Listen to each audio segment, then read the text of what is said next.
खुशामदीद नाजरीन, हिंदुस्तान डेली के ख़ास प्रोग्राम टॉप 10 में आपका खैर मकदम है। आइए शुरुआत करते हैं आज के दिन की खुसूसी खबरों के साथ। अक़वाम मुत्तहिदा के खुसूसी नुमाइंदे का मोदी हुकूमत पर मुसलमानों, ईसाइयों, सिखों और दलितों के हुकूक के खिलाफ वर्जी का इल्ज़ाम।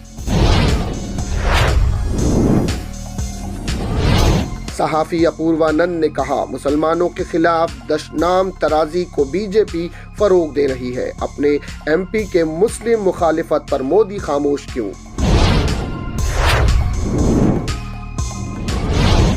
मुंबई के मुलुंड में एक चौंका देने वाला वाकया पेश आया, जहां एक मां ने शेरखोर बच्ची को 14वीं मंजिल से फेंक दिया। मां पर कत्ल का मामला दर्ज। दिल्ली के दनूर में मस्जिद पर भगवा झंडा लहराकर अमन व अमान बिगाड़ने की कोशिश। पुलिस में नामालूम अफराद पर माहौल बिगाड़ने का मामला दर्ज। महाराष्ट्र के थाने जिले के उल्हासनगर की सेंचुरियन कंपनी में धमाका, 2 अफराद हलाक, 5 जख्मी। मीडिया के दाखिले पर लगाई रोक। ईद मिलादुन नबी पर मोहम्मद सल्लल्लाहु अलैहि वसल्लम सबके लिए मुहिम के मौके पर उलमाए कराम और मुअज़्ज़िज़ीन की खुराफात से बचने की अपील। हरियाणा के पानीपत में 3 खवातीन को नामालूम अफराद ने चाकू की नोक पर ज्यादती का निशाना बनाया।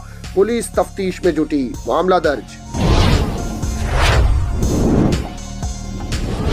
ऑल इंडिया मुस्लिम मुहाज के चेयरमैन अलहाज मोहम्मद फारूक आजम को अंजुमन बाशिंदगान बहार मुंबई की जानिब से कायदे मिल्लत अवार्ड से नवाजा गया। मुसलमानों के खिलाफ जहर उगलने वाले एमपी पर फूटा आरिफ नसीम खान का गुस्सा। कहा, रमेश भदौरी को फौरी तौर पर मुस्तकिल मुअत्तल किया जाए। नागपुर में मूसलाधार बारिश का कहर, कई जगहों पर लोग फंसे। स्कूल में छुट्टी, एनडीआरएफ ने संभाला चार्ज।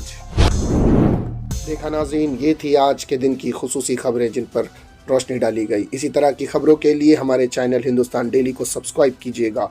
मैं सिराज शेख हिंदुस्तान डेली से फिर मिलूंगा किसी अगली खबर के साथ। तब तक के लिए जय हिंद।